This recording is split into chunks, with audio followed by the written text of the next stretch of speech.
Welcome back here, folks. Smite Pro League going strong here in our second set of 4. My name is Tom Ballinger, joined here by Ryan Bailey, a.k.a. Aggro.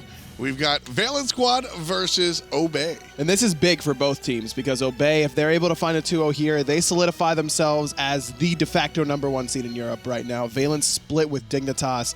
Dignitas has looked excellent, still has the title in my mind of best team in the world because Obey has to take it from them at LAN. Yeah. But they would definitely be in that top spot in terms of standings. For Valance, they're tied for 3rd right now. If they can give Obey their first loss or first split of the season, then that'd be a big step for them to continue to try and stick in that top 4 so they don't have to play that online gauntlet. For me, I'm zoomed out. I'm not even looking at the numbers here. I just want to see who passes the eye test. Valance Squad has looked very strong. They've toppled some of the best, and they've lost to some of the worst. Where's the real Valance Squad? That's the question I'm asking myself. So bring us the picks and bans, and we'll see where everybody lands here.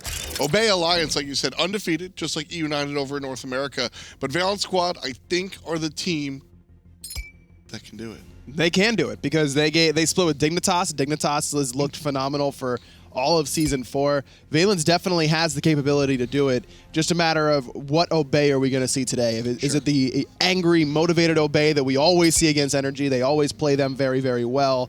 Or will Obey not take Valance quite as seriously? Knowing those guys, I don't think that's going to happen. This is a squad that usually is locked in. Yeah, I agree. But Valance is one that usually plays to their competition level. Like you mentioned, they lose against bad teams sometimes. They play well against great teams. This is a great team, and they need to play well. Yeah, see, I'm on the other side. You were saying, which Obey shows up. I need to see which Valance Squadron shows up. They're the inconsistent team for me. I mean, we see Obey time in, time out. PrettyPriMe picks up Raijin, wrecks things. This is the guy that brought Raijin sort of back to the forefront of players' minds. Fafnir on EmilZy, just another staple. Very important for Valance Squad, I think, to pick Serqet. One, their jungler Faeles, very good at this jungler. Yes. But also CaptainTwig, kind of scary when he gets given the Serqet. So I like that first choice for Vac, and then they're going to beef up their roster with an Osiris. Look at the bans for Valance Squadron, Kakullet and Kabrakan, looking at that solo lane for Obey. So a lot of stuff open right now, Soul included. And that's what Valance Squadron's going to go for. Maybe didn't need to pick it right here, knowing that Obey already has their mid laner, but this is just them saying we want Soul before the second ban phase. Obey not going to take that into the Hunter role, but just a safe pick that can fit any team composition in the mid. Ratatoskr got touched recently, and because of that, he's sort of back, I suppose. CaptainTwig, and Ratatoskr, I think, fits CaptainTwig very well. Rat frequently gets compared to Thor, who Twig doesn't really play all that often, but he brings up the Rat. What are the small intricacies do you think that make him pick Ratatoskr? Ratatoskr is similar to Thor, but with a little bit more team utility. You've got a protection shred, you've got a knock up instead of just a stun, and you're just kind of a little bit more mobile than the Thor is. Yeah. A little bit less oriented on poke damage, does a better job of camping the solo lane, all things that CaptainTwig really likes to do, and also does better when built tanky because he has some innate sustain in that kit with that acorn that he can buy instead of boots because he's not allowed to buy boots. So this fits CaptainTwig's playstyle very well. He can build tanky, he can be the initiator, and then can strip away protections and allow guys like Xaliea and Ataraxia to really go in on the opposition. Another thing I want to rack your brain about, second round of bans, we see 2 supports by Obey. No Monkey King, but then the pass ban by Valance Squad. What character or Valance Squad? When we see the pass ban, usually it's because you want to leave a character open. What character? Why the pass ban there? To be honest with you, I could never think of a reason when I was playing that I wanted to pass a ban, unless it you're just kind of messing around or you just really feel like nothing is worth banning. I personally would still end up banning something that I know I'm not going to play. Like the opposition plays, sure. Just one of those situations where maybe Valance said, you know what, we can't agree on a ban, so we just won't ban anything at all. That's actually a real thing. You've been a player running out of time. Yeah. Oh, that definitely happens all the time. Real thing. Yes, without a doubt. Might be the case here for Valance Squadron. Either way, they bring Bacchus out, sort of dusting off the fat man here. Valance Squadron going to have that big initiation factor. And, of course, the burst damage coming out from big man Bacchus. Ullr on the other side is going to be the choice of Hunter for Ataraxia. These drafts, kind of nice on both sides. A little bit different from both sides, as you mentioned. Bacchus hasn't been seen a whole lot for Valance, and then Ullr for Ataraxia. Ullr was really popular at the beginning of Season Season 4. Whenever Transcendence was king, it was Game Hunter playing it in relegations right at the beginning of Season 4, and it kind of gained some popularity quickly and then fell off a little bit. And to have a Hunter that doesn't get to build Devourer's Gauntlets quite as easy, that wants to build Transcendence, doesn't necessarily fit particularly well. This is the whole reason why BigManTingz picked Bacchus, by the way, because of this skin. Ataraxia on the Ullr, there's a lot of abilities that you can kind of interrupt very easily with Axe. Deathbane on a single target, where it's this quick zigzag back and forth. You could even hit the Axe off of the last breath if Serqet is jumping on top of someone else on your team. And she kind of sets herself up for damage in that way. Ataraxia is one of these guys who can play Ullr at a very high level, and anytime you're accurate with Ullr, he's going to be strong enough to pick. Yeah, we always say that, you know, you have to be good at Ullr to make Ullr good, and while that sounds like a really big mannerism, what it really means is that the skill intensity is really wide or bigger on that guy. Bead's already expended by PrettyPriMe, nice and early.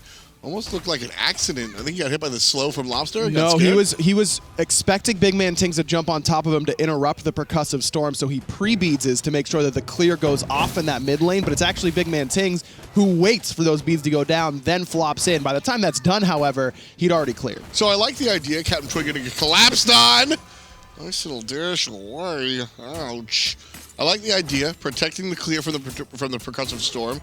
My question to you is, is that the right choice? Well, you get the clear for level 1. You get the clear, and it allowed that speed buff invade to go successfully. So if BigManTingz finds that flop initially, and all of a sudden Prime and EmilZy are sitting there with their hands in their pockets in lane, they don't get to invade there and make sure that Twig doesn't hits level 2. If Twig doesn't hit level 2, he dies on that blue buff invade because he doesn't have his dash available. So it ends up saving Twig's life by being able to secure him level 2. That's that butterfly effect I always like to mention. Just so many small things can, you know, ripple effect into the next tomorrow. So nice little display of understanding what the opponent wants to do. Interrupt his clear. PrettyPriMe there. So the offensive beads, I would say. Xaliea stuck under tower on the Sobek here in the solo lane. Sobek is a crocodile versus Osiris, the broken one. But jungler's still hanging out here. This is what you expect from a Guardian early on in that lane, as BigManTingz and Lawbster try and get the oracles, but they get split down the middle. EmilZy takes a little bit of poke, but Prime returns it onto the mid laner. Lawbster. Xaliea on Sobek is not going to be out pushing anybody, and Faeles is just here because there's not a lot to do on the map. And with 2 people in mid, you don't necessarily want a 3-way split in that situation. I think it's interesting, BigManTingz at level 3, you know, already, not only does he have the chug, but he's working it so that he can confirm those stuns. Some Bacchus players kind of wait until, you know, forced into it level 4 or so, but I think the stun coming out from the Bacchus, especially early on, just to disrupt things early is important here. Ducky in some trouble on the right-hand side. Sprint popped by Obey. Ducky trying to get away. He doesn't have his relic, but in comes Faeles. Lobster's here, but it's too late. Xalia's got first blood. But there's a zigzag. Can they get the return kill? Valance Squad certainly want to, but Faeles just a little bit shy of level 5. If he's able to ult CaptainTwig, that's a dead rat. But instead, it's just a single kill. Obey Alliance, the first of the board, a little bit before 3 minutes. Nice job by CaptainTwig, finding Ducky a little bit too far pushed up on that side of the map. And Twig, for me, maybe I'm giving him too much credit here, but I feel like he understands the pace of the game better than just about any other player, and dictates where he is on the map based on how he wants the tempo of the game to go. Other junglers, in my mind, you know, adapting comes to your lane because he wants to kill someone and get big and then carry the game from there. Twig, in my mind, rotates around the map in order to pace the game out the way that he and his team want to do it. There, he understands that Xaliea is going to be pushed under tower, but if you can set Ducky behind, you have kill potential in that lane. I agree. I think that CaptainTwig is more of a macro player. He always looking at the big picture. Right now, Obey Alliance looking at the small picture, just an enemy speed buff. Big ultimate coming out from BigManTingz. However, Rat goes in the sky to escape all of the damage. And PrettyPriMe shoves out a good ultimate. Valance Squad able to defend against the invade.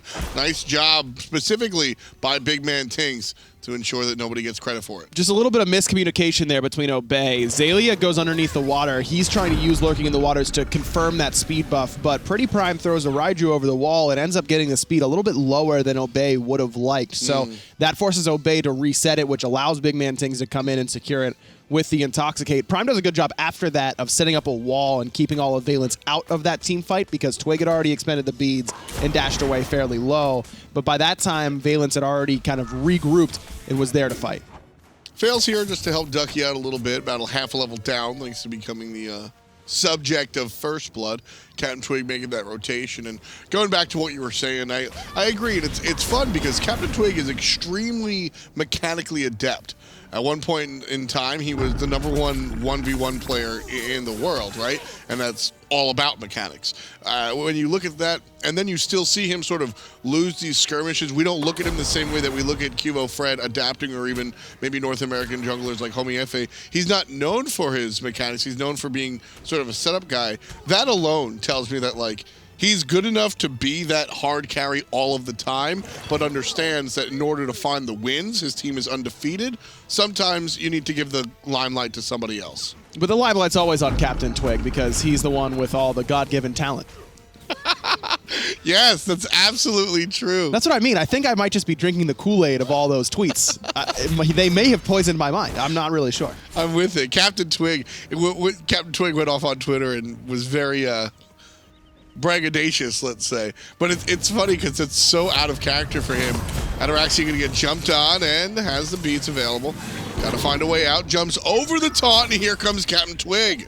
Just as a response, pushing players off. Again, not really looking for the kill. Love the patience from Faeles. Doesn't end up really doing anything by being there, except to the fact that Ataraxia has to retreat into his own jungle. It forces out Twig's ultimate. Faeles waiting out those purification beads. Really, really good job by him. This means that Ataraxia is still vulnerable to a gank. If I'm Faeles, I'm probably heading right back over. Take the same path that you did last time because you know that's not warded because Ataraxia had no idea you were there. One of the big Achilles heels of Ataraxia's hunter of choice here, Ullr. No CC immune ultimate. No ultimate at all, actually. So no real get out of jail free cards. Even some of those ults that aren't CC immune give the character, the user, some sort of defense mechanism.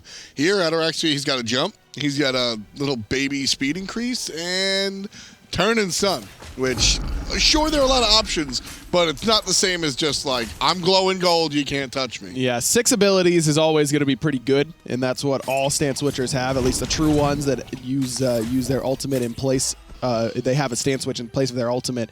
But there is a vulnerability there, and not only is it that you don't have a CC immune ultimate, but it's also that Ataraxia has a wait time to access his jump if he's in bow stance. It takes some time to transform and then be able to leap away. That's more than enough for Funballer to find a stun or Faeles to hit him with that Cobra's Kiss. Faeles going to head back to base here. Not really starting the party. We're talking about, CaptainTwig a lot here and how he's sort of dictating the pace of the game. Faeles on the Serqet wants to get things rolling quickly. Has CaptainTwig been preventing that, or is there just something else going on here? Well, the first blood going on to Ducky means that Xaliea has more pressure than Valance Squadron would like in this lane. And it's not necessarily pressure, but it's a lack of pressure from Ducky more than anything else. Instead of being able to invade on this right-hand side, which is where Valance would like to be, it's pretty much stagnant so far, and that means it's a little bit harder. Nice job coming in from BMT. EmilZy now surrounded by 3 different players, while PrettyPriMe gets controlled underneath the tower by the jungler. Faeles trades out, but here comes Twiggy down on top of Lawbster, bringing him down low. Raxia cleans it up. There's the counterplay. Obey Alliance put number 3 on the board, and it's 2 in that exchange. Valance Squad pick up their first kill, taking down the mid lane. Both junglers doing exactly what junglers love to do, coming in towards the back end of a team fight and cleaning up a low health member. Problem is that that Faeles goes underneath a tower to find his low health member and ends up falling for it. Good damage on a Prime, and honestly almost had potential to drop that kill if he didn't find the perfect 180 auto attack to detonate all those catalysts that are on that were on PrettyPriMe, courtesy of the Serqet passive. So Faeles ends up doing a good job of at least securing 1 kill. Ducky likely to fall here. Jumps away, not from the damage, however. Will be able to get away from Xaliea. That's a really big deal. So Faeles underneath the tower. I don't mind that he trades out because it looks like he's going over aggressive, but he's actually isolating PrettyPriMe and preventing PrettyPriMe from joining that fight on the left side. Now he's looking for Xaliea on top of things. Nice knock up and the leap and the dash away. But so, Ryan, I think if Faeles doesn't go on PrettyPriMe as hard as he does there, Prime joins that fight, kills BigManTingz, everybody else, and easy Gold Fury for Valance Squad. Very well could have, no doubt. And Prime has a slight lead in that mid lane anyways over Lawbster, so just putting him down, allowing Lawbster to get a little bit of extra farm, though Lawbster ends up dying right after PrettyPriMe, so it doesn't end up working out. But you can't really, you can't worry about things like that whenever you see someone low health underneath that tower that is already ahead. Yeah. Maybe Faeles should have not dove that tower and gone to support on where CaptainTwig was going to land, but Twig's untargetable. You know, he's up in that through the Cosmos ultimate. You can't help out Lawbster until Twig's down, and by the time Twig landed, Lawbster was basically already dead. Yeah. So Faeles, in my mind, does the best with the hand he was dealt. So here we've got a couple of people grouping up here. Faeles trying to be sneaky, but so is Ratatoskr. Both players trying to come around. And Ratatoskr going to group up and meet 3 different players. Quickly realize he's not on the good side of the numbers. Walks away. Xaliea gets his dash interrupted. Good play by BigManTingz, who knocks up CaptainTwig on the front side. Now, CaptainTwig going to get flanked by Ducky. Looking for the slow, but leaves the tether. The ultimate, the squirrel in the air, because Ducky misses the circle. Bad shot coming out from the solo. Ensures that the jungler on the side of Obey Alliance makes it out alive. Twig may have lived from that tether, but might not have as well. A little bit unfortunate there for Valance Squadron, but they do end up getting the speed buff again because of BigManTingz initiating on top of the buff and hitting both the buff and CaptainTwig with that Intoxicate. This Bacchus has worked out very well thus far for Valance. Ratatoskr is a nice pick when you're trying to deal with the Osiris. I think you're very rarely, if ever, going to get Judgment tethered, stunned. You're able to dash out of there, no problem. Of course, you have the ultimate if things do get hairy. I like the choice of Ratatoskr here, but BigManTingz taking a bunch of damage. That's PrettyPriMe on the Raijin, man. You get to do a lot of damage in the early game because you don't need to put a lot of points into Percussive Storm. You only need 2 to full clear archers, 2 points into Percussive Storm. And then you can just start leveling that Raiju, which is where the majority of Raijin damage comes from. Oh, yeah. Now, PrettyPriMe could also be choosing to level Percussive Storm because it does do excellent damage if you can hit all 4 parts of it. But that's not quite as reliable. Now you get to put out your poke damage a little bit easier. Solo lane, Ducky being able to do a little bit of poke as well here. But again, still about a half a level down. Not too difficult, but still something to deal with. Left side, members of Obey Alliance walking past and looking for the 4-man group on their purple buff. Jungle invades, few and far between, but we've seen a handful that have been relatively successful. The Raijin over here, you were talking about it, does opt to go the Percussive Storm, just a more straightforward damage.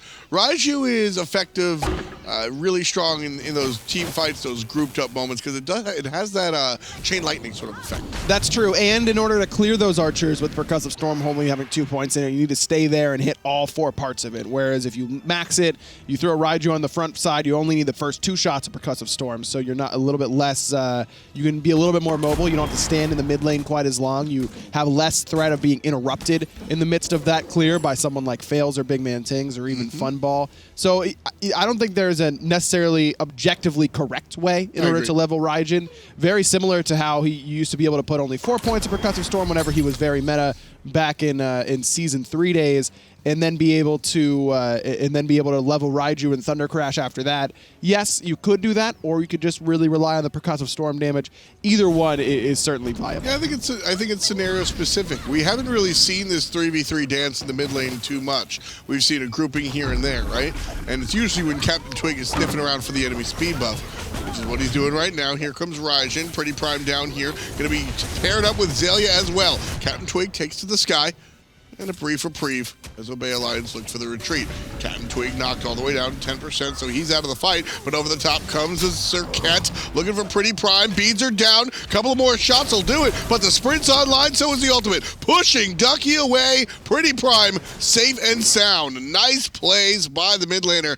and the supporting staff, that is his team. Very good job by Valance Squadron again, forcing Obey Alliance off of their speed buff, but this time instead of going just for the buff, they're going for Portal Demon instead. Twig is back, full HP, but no ultimate for him. Xaliea doesn't have the ultimate either, which is a really big deal. In fact, Xaliea might not have an HP bar, and he won't. Lawbster with kill number 2. Big assist from the jungler. Fails the crowd control and the extra damage. Lawbster putting a cap on it, taking down the croc. And I love the quick reaction from Valance. They get the pick and they don't hesitate. Ow. They immediately say, okay, that's fine. We got something and let's go get our buffs because both buffs are up on that right-hand side. Obey Alliance has tried to invade just about every single speed buff for Valance so far. And I don't think they've gotten one yet. Great job by Valance really fighting Obey off. I really need Lawbster to have a good game here. I think when Lawbster succeeds, I think this team succeeds. He's not one of the players that we speak a lot of when we talk about Valance. We focus a lot on Funball and even Faeles these days. But Lawbster, I think, is this this leader that leads by example. And when he's able to play well, usually not of his own right, usually it has something to do with the team around him enabling him to play safe and sound. But when Lawbster's able to be very successful, I find that his team is very successful. When Lawbster's on top of his game, he is undoubtedly one of the best mid laners in Europe. He still has that capability in him. The consistency, I agree with you, might not be there quite as much as Valance Squad fans would like. But a lot of that is because of how volatile the right side of Valance Squad's map is a lot of the times. We always talk about it. Faeles and Ducky either look like some of the best 2v2 players in the entire world, or there are times where either one or sometimes both can struggle. So a lot of what mid lane is relying on your teammates, and there are games where Lawbster looks bad on his own accord, and there are games where Lawbster looks bad on his teammates' accord, and that goes for every single role. You can have players who look great whenever everyone's doing well, and it's really easy to do so and that sort of thing. So but show up. Your support can look bad when your hunter doesn't push correctly in the lane. Every single lane can really be broken down in that way. I think Lawbster's consistency, I think Lawbster rarely has poor games on his own right. It happens. I think it happens to everybody. But I think more often than not, what happens when Lawbster has a bad game because he's not playing, all there, I think it's because he's trying to pick up the slack on the other side of the team.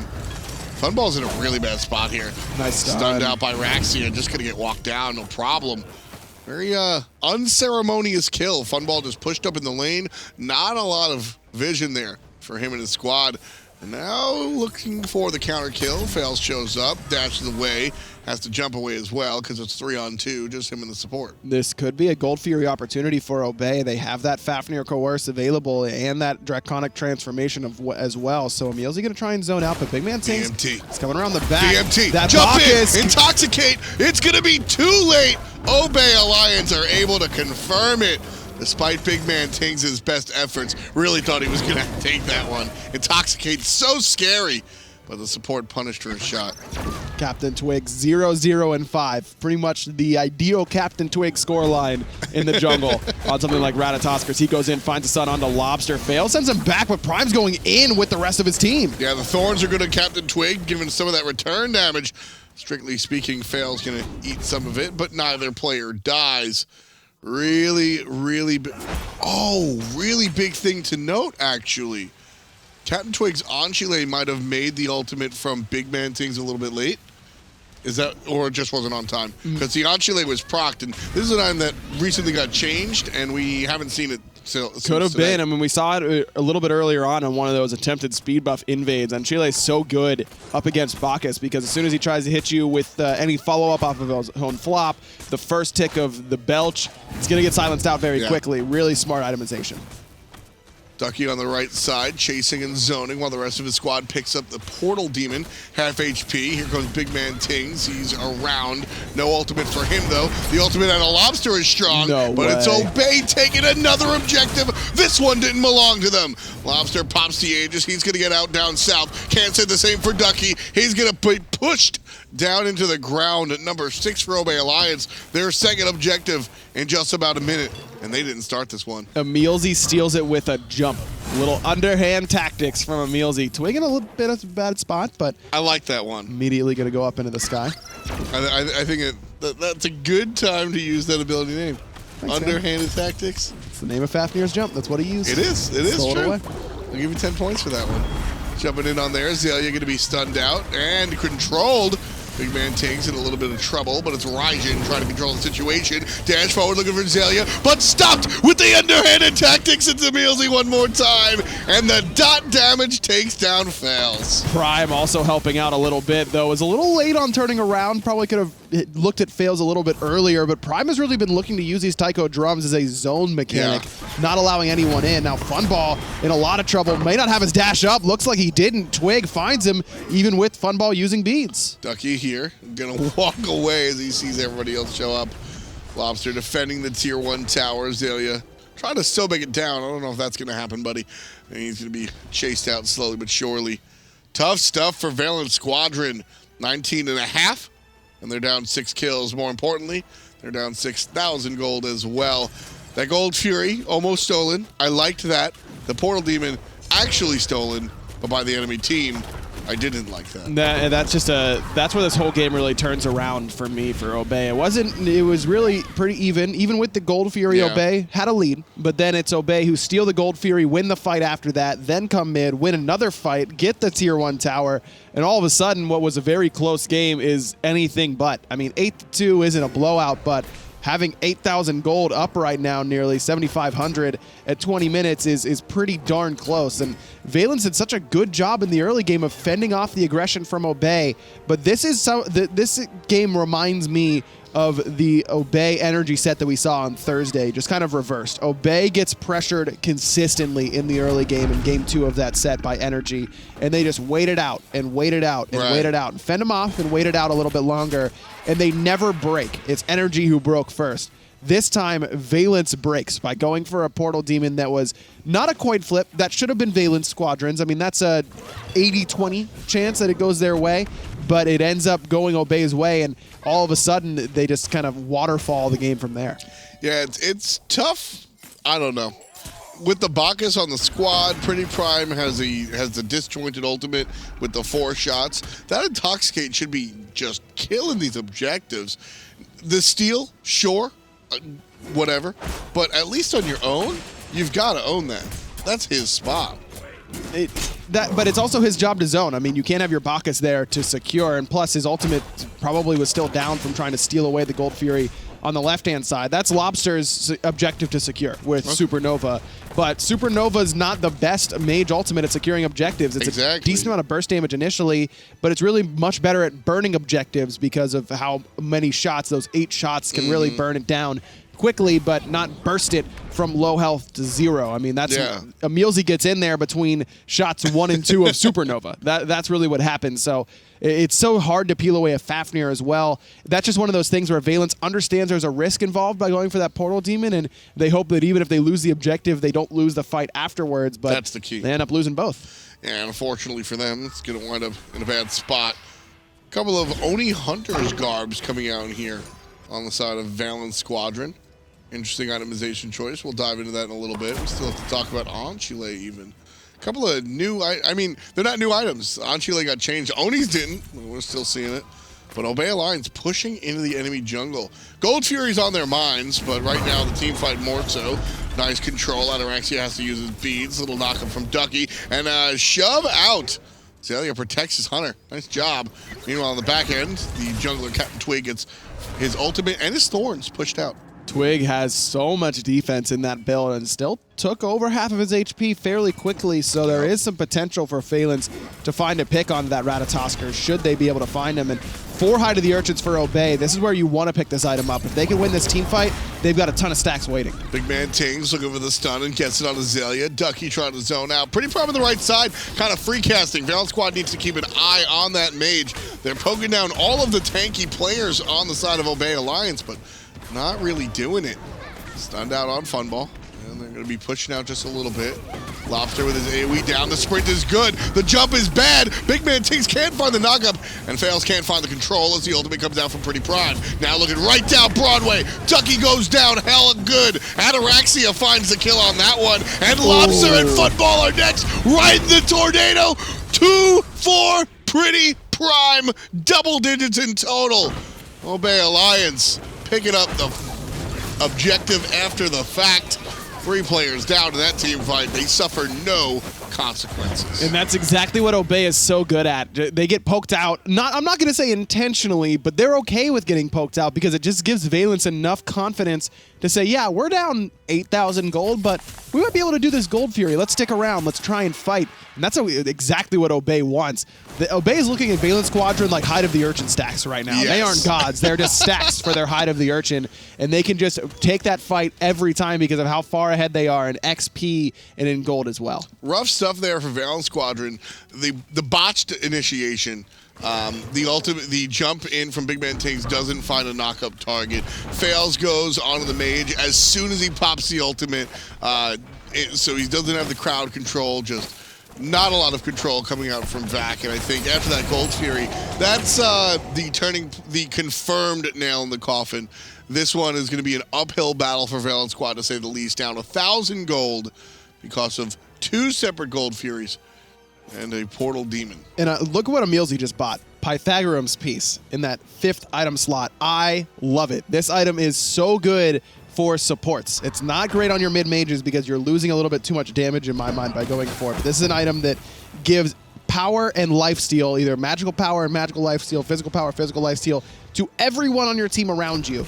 And theoretical damage is crazy high with this item.